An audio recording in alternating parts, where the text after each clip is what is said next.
chegamos aqui na terceira e última etapa. Saúdo o senhor presidente, ministro Ricardo Lewandowski, que com muito conhecimento de causa preside a sessão de hoje, já que por várias vezes foi instado a decidir questões de ordem sobre a matéria. Ao nosso relator Anastasia, o nosso presidente Raimundo Lira, da comissão especial e os demais colegas daquela comissão. Senhor presidente, é importante que seja, neste momento, aclarado, demonstrado a toda a sociedade brasileira a real versão dos fatos. Não se pode apenas restringir este momento como se o fato específico de uma pedalada ou, às vezes, um decreto tivesse sido a totalidade dos crimes praticados contra o governo brasileiro e a população brasileira. Querer contestar o prazo que foi dado é realmente inadmissível. São mais de 100 dias tramitando só dentro do Senado Federal. Como disse o meu presidente, senador Zé Agripino, são 9 meses e meio. A defesa das 44 testemunhas ouvidas, 38 foram indicadas pela defesa. Foram mais de 171 documentos analisados, peritos consultados. Toda forma de defesa ampla, geral e restrita foi dado aos parlamentares e também a ex-presidente Dilma. Senhor presidente, nós chegamos agora a discutir objetivamente o resultado. O quadro é tão grave que as ações da presidente da República e do seu governo eram ações para mascarar a realidade. Vejam vocês, nós recebíamos em 2015, passado o processo eleitoral, nós sabíamos da utilização da máquina, da estrutura de governo nas campanhas eleitorais, e, no entanto, ele encaminhava para o plenário do Congresso Nacional uma peça orçamentária que dizia que teríamos um superávit de 86 bilhões de reais em 2015 e nós chegamos com déficit de 118 bilhões de reais. Mas não se contentou com isso. Trouxe a previsão também para o Congresso Nacional para 2016, que nós teríamos um superávit de 24 bilhões. Estamos encerrando com déficit de 170 bilhões de reais. Senhor presidente, por que chegou a este ponto?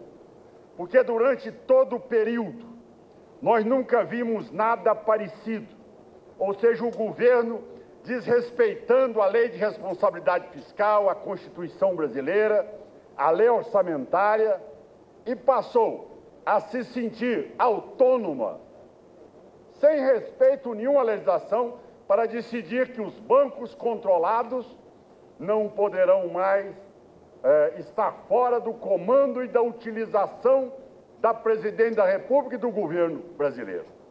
Aí nós vimos o inédito. Aí sim, nós vimos a presidente usar o que nunca foi usado antes na vida. Nunca. Vocês veem em todos os governos anteriores. No final do governo Lula, e aí sim no governo da presidente Dilma, ela foi usando 60 bilhões de reais. E alguns dizem aqui, mas a presidente não sabia. Mas como a presidente não sabia? 60 bilhões de reais? O Banco do Brasil encaminhava carta ao Tesouro Nacional todos os meses do déficit acumulado.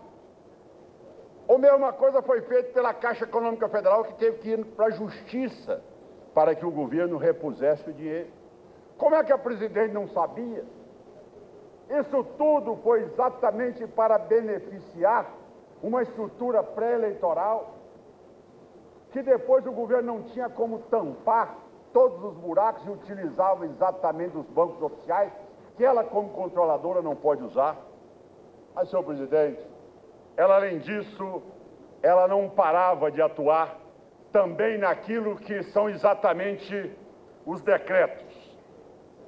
Decretos que foram assinados pela Presidente da República, que foi alertada pelo Presidente do Tribunal de Contas da União, que encaminhou ao Advogado-Geral da União e disse: olha, não se pode editar decreto, como muito bem colocou o senador Zé Agripino, sem que o PLN seja aprovado pelo Congresso Nacional. É regra legal. A Presidente da República não pode alegar desconhecimento de causa. Naquele momento, ela tinha que contingenciar, bloquear gastos. O que ela fez? Ela considerou o PLN e deixou de contingenciar 46 bilhões de reais. Essa é a realidade.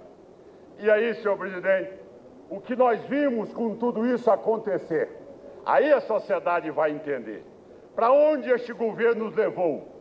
Ele nos levou para uma situação em frangalhos, levou para um país em queda livre, levou para um país em que hoje, vejam vocês, a projeção de 2016 para o BRICS, o Brasil hoje, senhor presidente, ele está na pior posição entre todos os países do BRICS com a projeção para 2016.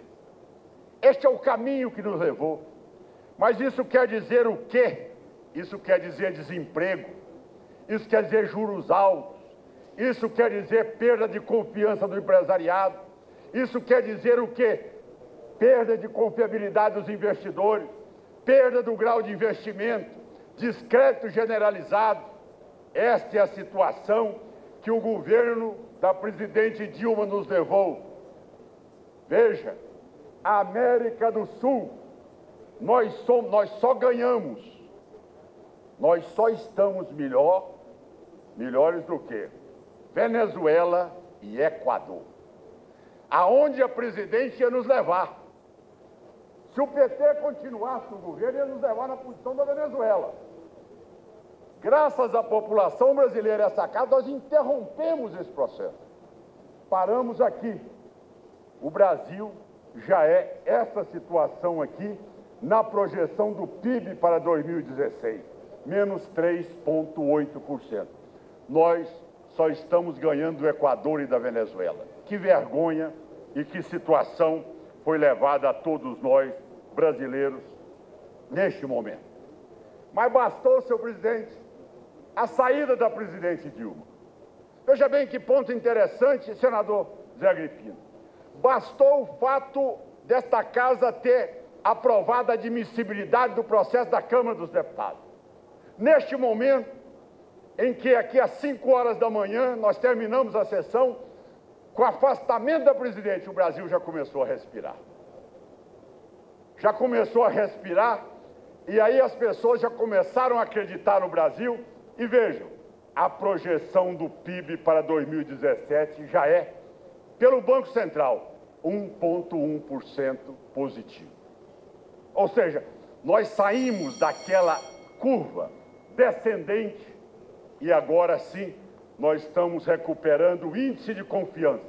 Aqui, a hora que a presidente da República, a ex-presidente Dilma, sai do governo, vejam bem, é uma curva ascendente, é vertical a credibilidade do Brasil em voltar a recuperar a confiança do investidor, do empregado, do empregador e voltar a oxigenar toda a política do país. Olha aí, essa é a confiança da indústria no próximo governo deste país. Senhor presidente, eu encerro dizendo que até o dólar caiu, senador Cristóvão, no momento em que a presidente saiu do governo. De R$ 4,00 passou apenas para 3,30. Encerro dizendo, senhor presidente, que nós, neste momento, votaremos pela pronúncia da presidente como ré no processo